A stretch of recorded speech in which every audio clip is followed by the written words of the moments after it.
জাতি যাদেরকে প্রত্যাখ্যান করেছে, যারা অপরাধী, যারা খুনি, যারা লুটেরা, যারা গণতন্ত্র, জাতিসত্তা এবং মূল্যবোধ হরণকারী, তাদেরকে এই জাতি যেভাবে বিদায় দিয়েছে, এদের পক্ষে আর এই জাতির মাঝে ফিরে আসাটা সহজ নয়। এবং আজকের দিনে এই পর্যন্ত এখন দুপুর 1:45 বাজে বাংলাদেশের যে চিত্র, তারা যে হুমকি দামকি দিয়েছিলেন অনলাইনে, সোশ্যাল মিডিয়াতে,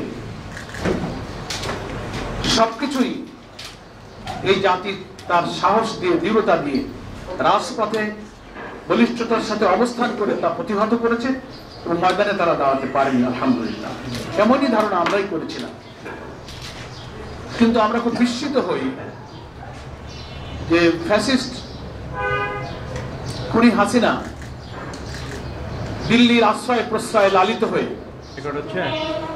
সমস্ত আন্তর্জাতিক রীতিনীতি লঙ্ঘন করে একজন ফেরারি আসামি,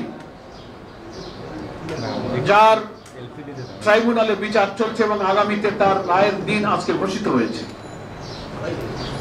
তিনি কি করে গণতান্ত্রিক দেশ বলে দাবিদার আমাদের প্রতিবেশীর আশ্রয় প্রশ্রয় লালিত হয়ে তাদের মিডিয়া, তাদের প্রযুক্তি, তাদের ডিভাইস, তাদের টেকনোলজি ব্যবহার করে এই জাতিকে হুমকি দিচ্ছেন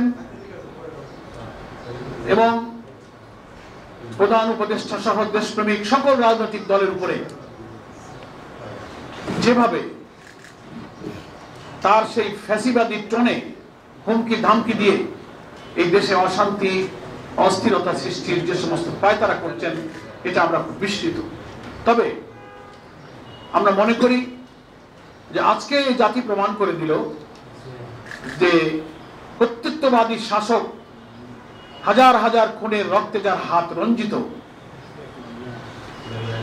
ক্ষমাহীন অপরাধ যে করেছে, ক্ষমার অযোগ্য অপরাধ যে করেছে, এই জাতি তাকে আর কখনো গ্রহণ করবে না। এবং সকল দলের দাবি ছিল যে এই ফ্যাসিবাদী শক্তির কৃত সমস্ত মানবতা বিরোধী ঘৃণ্য অপরাধের বিচার অবিলম্বে ট্রাইব্যুনালে সম্পন্ন করা। বাংলাদেশের 2টা ট্রাইব্যুনালে তাদের বিচার চলছে। আমরা জানতে পেরেছি সেই বিচার কার্যক্রম সামনের দিকে এগিয়ে যাচ্ছে এবং একটি বিচারের রায় ঘোষণার তারিখও আজকে ঘোষিত হয়েছে।